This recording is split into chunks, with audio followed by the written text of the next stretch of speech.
Pada akhir abad ke-20, sebuah kasus yang sangat kontroversial terjadi di Causeway Bay, Hong Kong.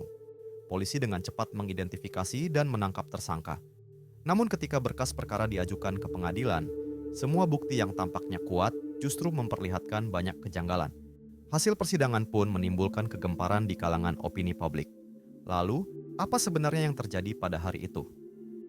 Hai semua, selamat datang di Zigma Story. Senang bertemu dengan kalian lagi. Pada hari Jumat tanggal 20 Maret 1998, suasana ramai menyelimuti Times Square Causeway Bay, Hong Kong. Pada saat itu, sepasang saudari kembar dengan postur tubuh serupa sedang berjalan-jalan di dalam pusat perbelanjaan. Sang kakak bernama Zhou Taijuan dan sang adik bernama Zhou Taiting. Riasan wajah mereka tampak rapi dan elegan, mengenakan mantel dengan model yang sama, tapi dibuat secara khusus hanya berbeda warna. Meski keduanya menarik perhatian orang di sekitar, jejak usia tetap tak sepenuhnya bisa disamarkan. Kedua saudari Zhou berusia 46 tahun dan lahir di Taiwan.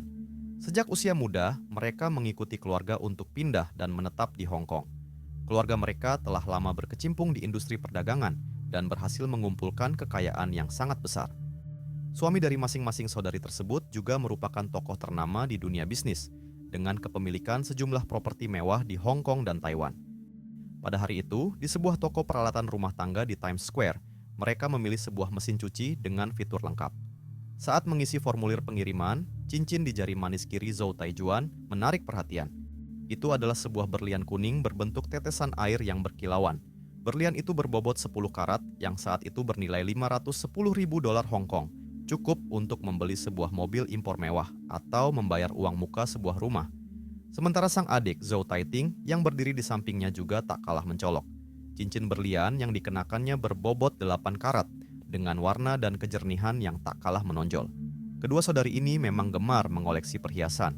Setiap kali keluar rumah, mereka selalu menyesuaikan perhiasan dengan warna pakaian dan acara yang dihadiri.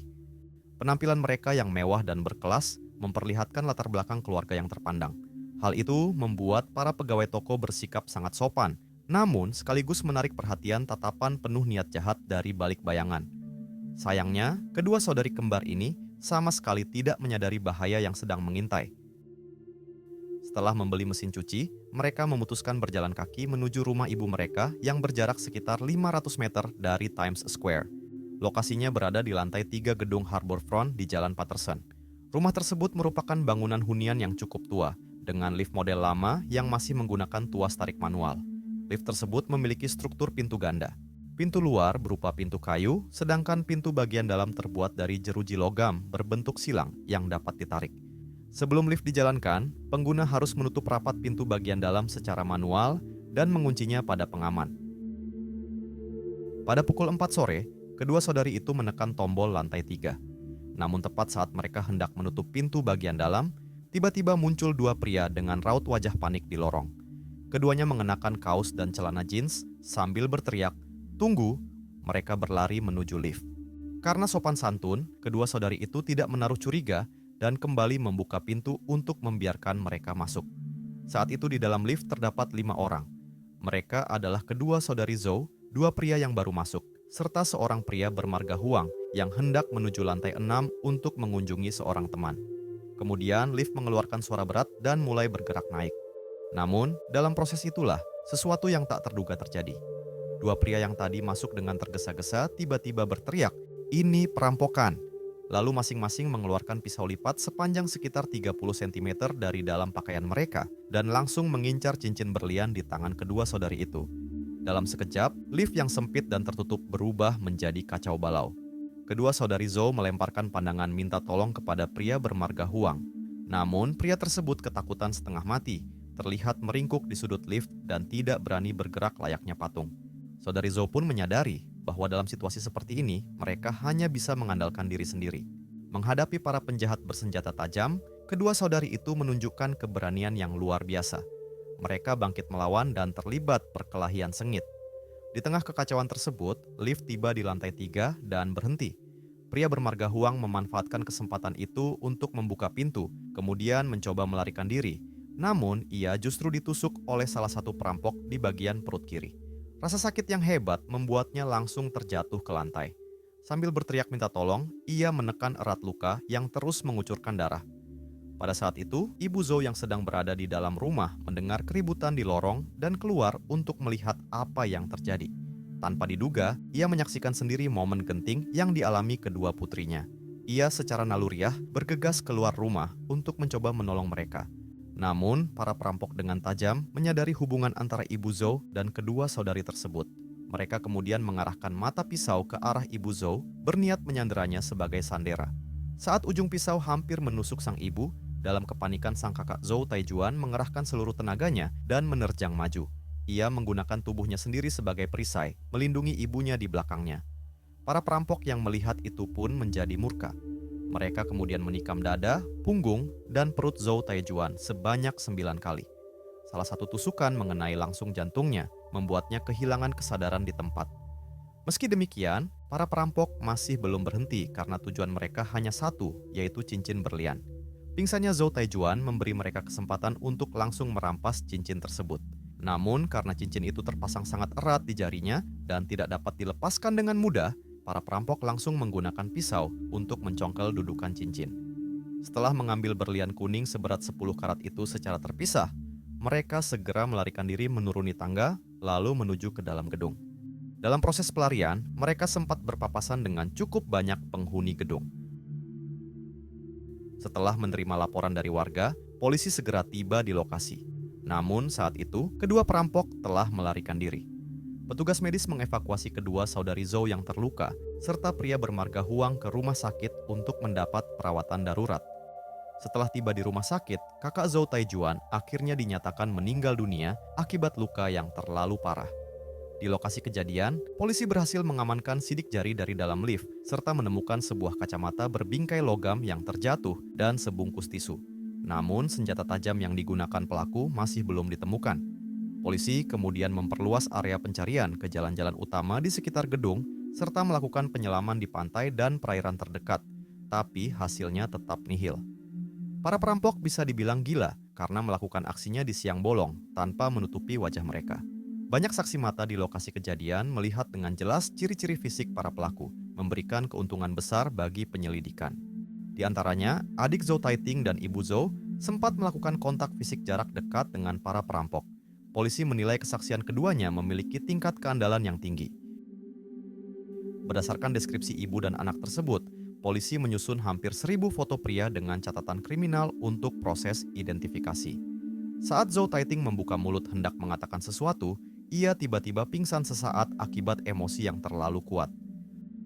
Setelah kembali sadar, ia dengan tanpa ragu sedikit pun menegaskan kepada polisi bahwa pria dalam foto tersebut adalah salah satu perampok. Insiden ini memicu berbagai spekulasi di masyarakat. Ada yang berpendapat bahwa pingsannya Zhou Taiting secara mendadak mungkin disebabkan oleh kerasukan arwah sang kakak yang tewas secara tragis. Arwah itu seolah sedang menggunakan tubuh kerabat terdekatnya untuk menyampaikan penilaian. Rumor ini menambah nuansa misterius pada kasus tersebut. Pria yang ia tunjuk bernama Yueifa, berusia 29 tahun, memiliki catatan kriminal terkait pencurian. Polisi kemudian memanggil Yueifa dan mengatur proses identifikasi barisan, menempatkannya bersama beberapa pria lain dengan postur tubuh serupa. Ibu Zhou juga dengan tepat menunjuk Yueifa sebagai pelaku perampokan. Sejak saat itu, Yueifa menjadi tersangka utama dalam kasus ini. 2 hari setelah kejadian, pada dini hari tanggal 22, polisi menangkapnya di kediamannya yang berlokasi di gedung Haixing, Taikok Tsui. Namun, Yueifa bersikeras menyangkal keterlibatannya dalam kejahatan tersebut dan menunjukkan sikap tidak kooperatif terhadap penyelidikan polisi. Diketahui bahwa Yueifa adalah anak tunggal yang tinggal bersama orang tuanya yang telah lanjut usia.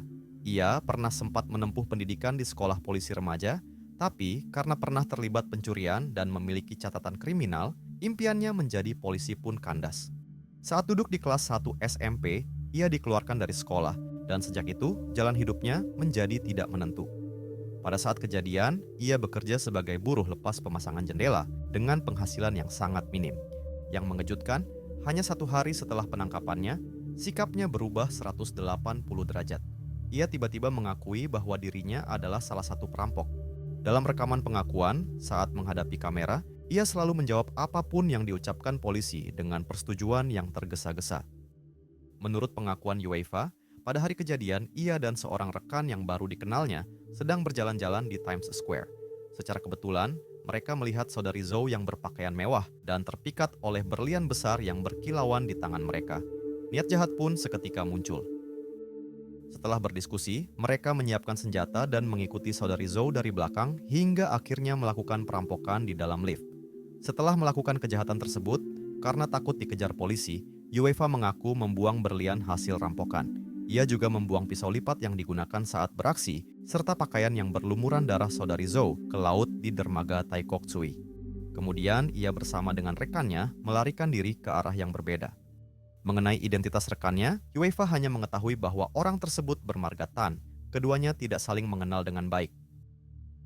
Berdasarkan pengakuan tersebut, polisi mengerahkan penyelam ke dermaga Taikok Tsui untuk melakukan pencarian di laut. Namun hasilnya tetap nihil. Selain itu, setelah dilakukan penyelidikan, polisi memastikan bahwa rekan yang disebut bermarga Tan tersebut sama sekali tidak berada di Hong Kong pada hari kejadian. Kemungkinan keterlibatannya pun dapat dikesampingkan. Dengan adanya identifikasi dari dua saksi kunci, yaitu adik Zhou Taiting dan ibu Zhou, serta rekaman pengakuan Yuefa untuk memvonisnya, tampaknya hanya tinggal menunggu waktu. Sejak kejadian hingga penangkapan tersangka, seluruh proses hanya memakan waktu 3 hari. Sebagai bentuk terima kasih atas keberhasilan polisi mengungkap kasus ini dengan cepat, Zhou Taiting secara khusus mengirimkan surat kepada kepolisian Hong Kong. Ia memuji dedikasi dan profesionalisme mereka dalam penyelidikan. Surat ucapan terima kasih tersebut hingga kini masih dipublikasikan di situs resmi kepolisian Hong Kong untuk umum. 1 tahun setelah kejadian, pada Mei 1999, kasus ini disidangkan di Pengadilan Tinggi Hong Kong. Terdakwa Yuefa didakwa dengan sejumlah tuduhan berat, termasuk pembunuhan, pemerkosaan, serta penganiayaan dengan maksud melukai. Di mata publik, kasus berdarah ini tampak seperti kasus pemerkosaan dan pembunuhan yang biasa. Namun, seiring dimulainya proses persidangan, perkara ini justru memasuki fase yang paling kontroversial. Penasihat hukum Yuefa menunjukkan bahwa terdapat banyak kejanggalan dalam proses penyelidikan polisi. Pertama, barang bukti fisik yang diajukan sebagai dasar pemidanaan dinilai tidak memadai. Sebagai contoh, sidik jari yang diambil dari tombol lantai lift tidak cocok dengan sidik jari Yuefa. Selain itu, pada barang bukti yang ditinggalkan pelaku di dalam lift, yakni sebuah kacamata dan sebungkus tisu, juga tidak ditemukan jejak biologis milik Yuefa. Senjata tajam yang digunakan dalam kejahatan ini tidak pernah ditemukan. Sementara itu, perampok misterius lain yang turut terlibat dalam aksi tersebut hingga kini juga masih belum diketahui keberadaannya. Polisi hanya mengandalkan kesaksian adik korban dan sang ibu, serta sebuah rekaman pengakuan Yuefa. Dengan dasar itu, mereka secara gegabah menyimpulkan bahwa dialah pelakunya, padahal tidak ada dukungan barang bukti fisik yang kuat. Hal ini jelas bertentangan dengan fakta objektif. Menanggapi hal tersebut, pihak jaksa menyatakan bahwa banyak pelaku kejahatan yang tidak mengaku bersalah seringkali sengaja menyembunyikan lokasi barang bukti. Tindakan ini dilakukan untuk menghambat proses penyelidikan atau demi meringankan hukuman yang akan dijatuhkan.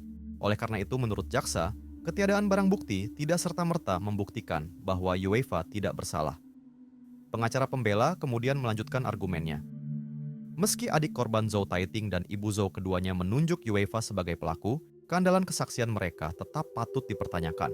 Perlu diketahui bahwa Zhou Taiting hanya melakukan identifikasi melalui foto. Foto tersebut merupakan foto identitas Yuefa saat ia masih bersekolah menengah dan pernah ditahan polisi karena kasus pencurian. Jelas terdapat perbedaan dengan penampilannya saat ini yang telah berusia hampir 30 tahun. Sementara itu, dalam proses identifikasi, ibu Zhou diketahui sempat berbincang dengan petugas pendamping. Hal tersebut dinilai berpotensi memengaruhi objektivitas penunjukan serta menyebabkan gangguan konsentrasi. Pengacara pembela berpendapat bahwa telah terjadi perkelahian jarak dekat di dalam lift. Oleh karena itu, seharusnya pada tubuh korban Zhou Taijuan tidak terhindarkan terdapat bukti kontak seperti sidik jari pelaku, serat pakaian, atau DNA. Selain itu, adik korban, Zhou Taiting, menyatakan bahwa saat melawan perampok, ia sempat menggigit pergelangan tangan kiri salah satu pelaku. Tindakan tersebut diklaim meninggalkan bekas gigitan yang jelas. Akan tetapi, pergelangan tangan Yuefa ditemukan dalam kondisi mulus tanpa bekas luka apapun yang semakin menimbulkan tanda tanya. Adapun saksi mata lainnya, termasuk pria bermarga Huang, para tetangga, serta penghuni gedung yang berpapasan dengan pelaku saat melarikan diri, tidak satupun dari mereka dapat memastikan bahwa Yuefa adalah perampok tersebut. Beberapa saksi menyatakan bahwa perampok yang sebenarnya sama sekali tidak termasuk dalam barisan orang yang disediakan polisi untuk proses identifikasi. Pengacara pembela juga menekankan bahwa ciri fisik Uefa yang paling menonjol adalah garis rambutnya yang jarang, di mana itu membentuk huruf M yang jelas. Selain itu, terdapat pula celah yang tampak kasat mata di antara dua gigi seri depannya. Namun, dalam seluruh kesaksian para saksi mengenai ciri-ciri pelaku, tidak satu pun yang menyebutkan dua karakteristik tersebut. Dalam persidangan, Uefa berbicara sambil menangis terseduh-seduh. Ia mengaku bahwa selama masa penahanan, dirinya mengalami penyiksaan dan pemaksaan pengakuan oleh pihak kepolisian. Oleh karena itu, rekaman pengakuan yang dibuatnya seharusnya tidak dapat dijadikan alat bukti yang sah di pengadilan.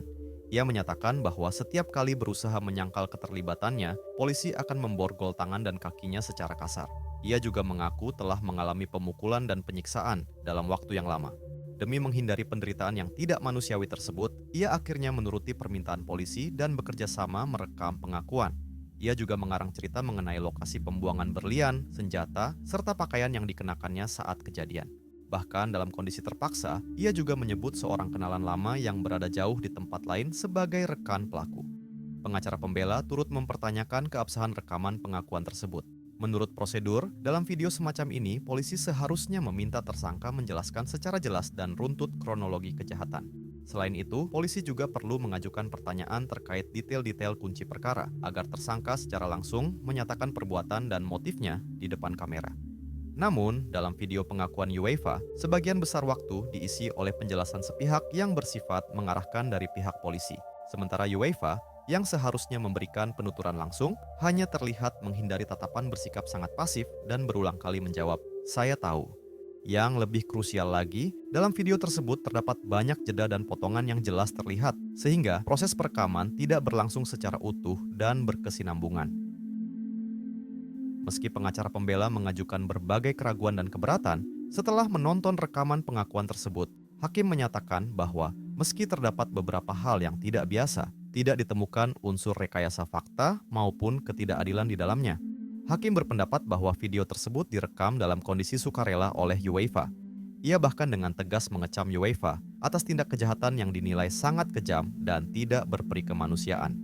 Hakim juga menilai bahwa di persidangan, Uefa terus berkelit dan berupaya melepaskan diri dari hukuman dengan kebohongan tanpa menunjukkan sedikit pun penyesalan. Setelah melalui musyawarah, juri memutuskan dengan suara mayoritas 5-2. Pengadilan kemudian menjatuhkan vonis di tempat bahwa terdakwa Uefa dinyatakan bersalah atas dakwaan pembunuhan dan kejahatan lainnya. Ia dijatuhi hukuman penjara seumur hidup. Uefa tidak menerima putusan tersebut dan mengajukan banding. 2 tahun setelah kejadian, pada Juli 2001, sidang tingkat kedua digelar di pengadilan banding. Kali ini, Uefa mengajukan bukti kuat berupa alibi. Ia menyatakan bahwa pada hari kejadian, sekitar pukul 4 sore saat saudari Zou diserang di dalam lift, dirinya sedang tidur di rumah. Pada pukul 4.35 sore, ia masih berada di rumah dan melakukan panggilan telepon melalui telepon rumah kepada seorang teman untuk membuat janji makan malam. Percakapan tersebut terekam, dan dari rekaman itu terdengar bahwa suara Uefa dalam keadaan tenang sangat tidak sesuai dengan kondisi seseorang yang baru saja melakukan perampokan dan pembunuhan. Yang lebih penting lagi, jarak antara tempat tinggal Uefa dan lokasi kejadian mencapai sekitar 5 km. Ia tinggal di lantai 7, sebuah bangunan tanpa lift. Satu-satunya alat transportasi yang ia miliki hanyalah sebuah sepeda. Dengan kondisi tersebut, hampir mustahil baginya untuk menempuh jarak sejauh itu dan kembali dalam waktu hanya 35 menit. Uefa menjelaskan bahwa alasan ia tidak mengemukakan alibi ini pada persidangan tingkat pertama adalah karena kelalaian pengacara pembelanya yang gagal menjalankan tanggung jawabnya. Menjelang sidang pertama, Uefa berulang kali meminta bertemu dengan pengacaranya, namun karena kesibukan, permintaan tersebut tidak pernah terpenuhi. Dalam keputusasaan, Uefa hanya bisa menyampaikan melalui staf firma hukum bahwa pengakuannya diperoleh secara paksa oleh polisi. Ia juga dengan tegas meminta agar pengacaranya memeriksa catatan panggilan telepon rumah yang ia lakukan saat kejadian sebagai bukti alibi. Namun, pengacara tersebut menilai bahwa data tersebut tidak memiliki kekuatan pembuktian, sehingga mengabaikan bukti penting ini dalam persidangan pertama. Menanggapi penjelasan Uefa, pihak jaksa mengajukan sanggahan.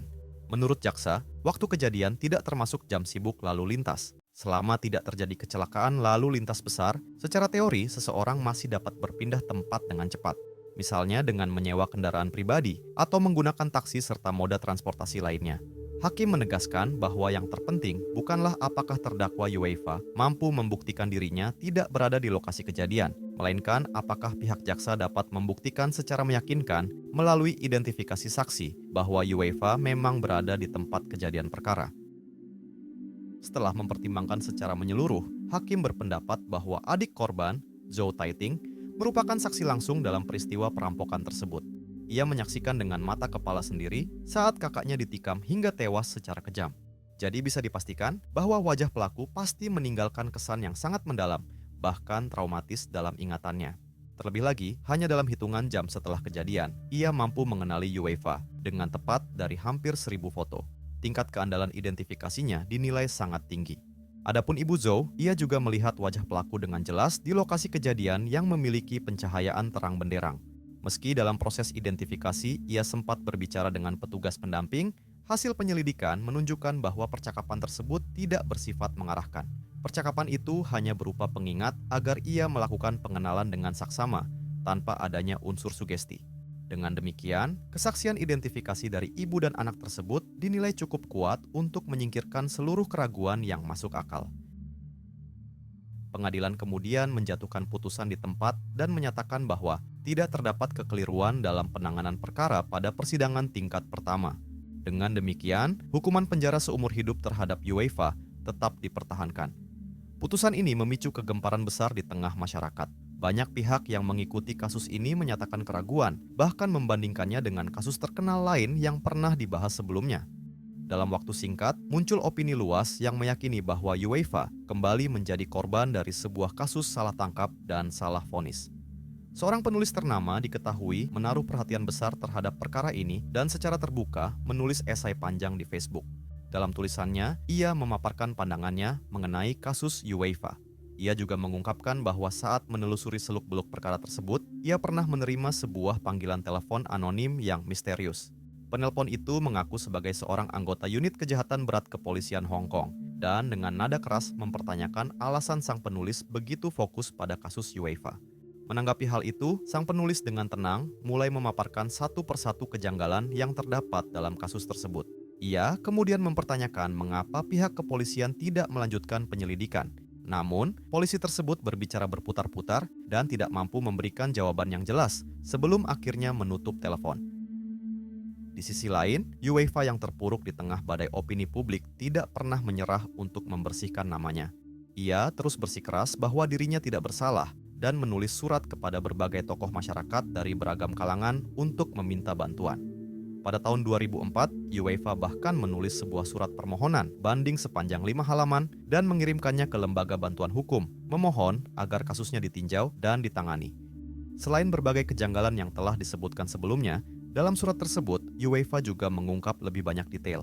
Ia mengakui bahwa karena putus sekolah di tengah jalan, pemahamannya terhadap hukum sangat terbatas. Pada saat pertama kali diperiksa oleh polisi karena tidak sanggup menahan penderitaan fisik, ia dengan gegabah mengakui kejahatan yang sebenarnya tidak dilakukannya. Ia sempat berpikir bahwa ia masih bisa mencabut pengakuan itu di pengadilan. Namun tak disangka keputusan keliru tersebut justru menjadi penentuan yang sulit untuk dibalikkan.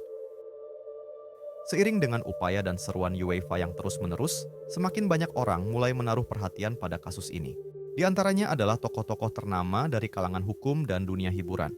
Seorang figur publik terkenal bernama Mary Jane secara terbuka menyuarakan dukungannya. Menurut sejumlah sumber, Mary Jane memiliki hubungan kekerabatan jauh dengan keluarga Zhou. Di kanal YouTube pribadinya, ia membahas pandangannya mengenai kasus ini dan menyebut bahwa UEFA juga pernah menulis surat kepadanya. Dalam surat tersebut, dengan nada yang sangat tulus, UEFA menulis, "Kamu pasti akan membenciku. Tetapi aku katakan kepadamu bahwa aku tidak bersalah." Surat itu sangat menyentuh Mary Jane dan mendorongnya untuk mulai meneliti lebih dalam detail-detail kasus tersebut. Ia pun akhirnya meyakini bahwa UEFA tidak bersalah. Menurut pandangannya, alasan utama kasus UEFA terjebak dalam jalan buntu hukum adalah karena kelalaian pengacara pada persidangan tingkat pertama. Ia bahkan berani berspekulasi bahwa alasan Zhou Taiting mampu menunjuk UEFA sebagai pelaku kemungkinan besar disebabkan oleh adanya kebocoran informasi dari petugas polisi di lokasi kejadian. Namun, dugaan tersebut tidak pernah didukung oleh bukti faktual apapun dan semata-mata merupakan analisis pribadi yang ia buat berdasarkan berbagai kejanggalan dalam perkara tersebut. Di antara semua pihak yang berupaya mencari kebenaran dan mengajukan permohonan keadilan, ada satu kekuatan yang tampak lemah, namun tak pernah goyah. Kekuatan itu adalah Ibu Yuweifa. Ia tidak memiliki pengaruh seorang tokoh publik ataupun keahlian hukum seorang pengacara, tetapi ia menyimpan keyakinan yang melampaui bukti hukum apapun terhadap kesucian hati anaknya. Hubungan ibu dan anak itu sangat erat. Sang ibu merasa dirinya memahami betul kepribadian anaknya dan menegaskan bahwa ia sama sekali tidak mungkin melakukan perbuatan yang begitu keji dan kejam. Ia mengakui bahwa putranya memang pernah melakukan kesalahan ketika masih muda, namun setelah itu ia telah bertobat dengan bekerja dengan jujur dan tekun. Ia bahkan secara rutin mengirimkan 3.000 dolar Hong Kong setiap bulan untuk biaya hidup keluarga. Saat mengenang hari penangkapan putranya, sang ibu menceritakan bahwa saat itu seluruh keluarga sedang beristirahat di rumah ketika tiba-tiba sejumlah polisi datang dan membuat mereka panik. Tak lama kemudian, putranya dibawa pergi secara paksa oleh polisi. Dalam perjalanan, sang ibu sempat berteriak sambil menangis menanyakan alasan penangkapan putranya pada polisi. Ia juga bertanya kepada anaknya, apakah ia sungguh telah membunuh seseorang. Yang terdengar hanyalah teriakan putranya. Dengan suara serak penuh keputusasaan, "Ibu, aku tidak melakukannya." 6 tahun setelah kejadian, pada tahun 2004, sang ibu menerima wawancara dari media. Saat pertama kali bertemu wartawan setelah sekian lama, ia tak kuasa menahan air mata. Sambil menangis terseduh-seduh, ia memperlihatkan semua surat yang dikirim putranya dari dalam penjara. Tingkat pendidikan sang ibu tidak tinggi. Ia menghidupi dirinya dengan bekerja serabutan, memotong sisa benang di pabrik garmen, memperoleh penghasilan yang sangat kecil untuk bertahan hidup. Karena tidak bisa membaca, setiap kali menerima surat dari penjara, ia harus meminta bantuan tetangga atau relawan untuk membacakannya. Setiap kali mengetahui isi surat tersebut, ia hampir selalu menangis terseduh-seduh. Dalam kurun waktu 6 tahun itu, seperti halnya Yuweifa, ia tidak pernah menyerah mengejar secercah harapan. Setelah putranya dipenjara, suaminya pun meninggal dunia pada tahun 2002, meninggalkannya sendirian di rumah, menambah derita dan kesepiannya. Kini rambutnya telah memutih, punggungnya tak lagi mampu berdiri tegak. Ia menderita penyakit kejang pembuluh darah, ditambah varises parah di kedua kaki. Kondisinya sangat serius, setiap langkah terasa begitu menyakitkan, bahkan terkadang ia berjalan sambil menangis karena tak tertahankan. Meski langkahnya tertatih-tatih, ia tetap berkeliling ke sana kemari, berusaha mencari secercah peluang untuk menyelamatkan putranya. Karena penjara tempat anaknya ditahan berada sangat jauh dari rumah, selama 6 tahun itu ia hanya sempat menjenguk sebanyak 3 kali. Setiap kali bertemu putranya di balik kaca pembatas, ia selalu berusaha menahan emosi dan tak pernah menangis agar sang anak tidak khawatir. Seluruh rasa sakit dan air mata ia tumpahkan sendirian dalam perjalanan panjang saat pulang. Setelah mengetahui bahwa surat permohonan banding Yuweifa mulai mendapat perhatian, sang ibu sempat kembali menaruh harapan, yakin bahwa putranya akan segera pulang. Selama 6 tahun itu, ia tidak mengubah apapun di kamar putranya. Saat makan, ia masih terbiasa menyiapkan mangkuk dan sumpit Yuweifa di meja. Ia juga dengan telaten merawat kura-kura kecil peliharaan anaknya. Bahkan terkadang ia tidur di ranjang putranya, seolah berusaha menciptakan ilusi bahwa anaknya masih berada di sisinya. Sang ibu mengaku sering mengalami insomnia karena kerinduan yang mendalam. Ia juga berulang kali bermimpi putranya akhirnya pulang. Dalam mimpi itu, ia dengan lembut mengusap kepala anaknya dan berkata pelan, "Kenapa kamu belum berangkat kerja?" Lalu ia terbangun dan menyadari bahwa semuanya hanyalah angan yang memilukan. Namun kenyataan tak seindah harapan. Pada Juli 2021, ibu yang telah melewati begitu banyak penderitaan dan berjuang demi anaknya itu telah meninggal dunia pada usia 91 tahun dengan membawa penyesalan. Ia meninggal dengan keyakinan bahwa putranya tidak bersalah. Lalu, bagaimana sebenarnya kebenaran kasus ini? Apakah Yuweifa memang pelaku sebenarnya? Itulah cerita hari ini. Terima kasih telah menonton.